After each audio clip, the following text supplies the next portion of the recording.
جب تک امت مسلمہ کا اکٹھا نہ ہوں گی، ہم مسلمان بہت زیادہ ہیں ان لوگوں کی تعداد میں، لیکن صرف ہمارے رویے، ہماری یہ ساری چیزیں جو ہیں وہ ان لوگوں کو جو ہے وہ ایک طرح کا سمجھ لے کہ پاور دیتی ہیں کہ وہ یہ چیز کریں۔ اگر ان کو مسلمانوں کا خوف ہو، دیکھیں یہ بہت علم بردار بنتے ہیں، جیسا کہ تمام مذاہب کا جو چاہے وہ مذہب کوئی سا ہو، انسانیت کی بنیاد ہے ان کی، تو کیا یہ انسانیت میں نہیں آتا؟ یہ تو میں کہتی ہوں کھلی دہشت گردی کرتے ہیں یہ مسلمانوں کے ساتھ، اور پھر مسلمانوں کو ہی دہشت گرد کہتے ہیں۔ ان کو نہیں پتہ کہ قرآن پاک مسلمانوں کے لیے کیا اہمیت، کیا حیثیت رکھتا ہے، یا نبی کریم صلی اللہ علیہ وسلم ہمارے لیے کیا اہمیت، کیا حیثیت رکھتے ہیں، یہ ان کو نہیں پتہ ہے۔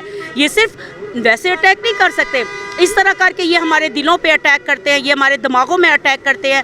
لیکن میں چاہوں گی کہ جس طرح حکومتی سطح پر یہ واقعہ ہوا، اسی طرح ہماری حکومت جو ہے وہ حکومتی سطح پر ان کو جواب دے، اور بہت ٹکا کے جواب دے۔ چاہے وہ حکومت بے شک پی ڈی ایم کی ہے، لیکن ہم چاہیں گے کہ وہ بالکل ٹکا کے جواب دے۔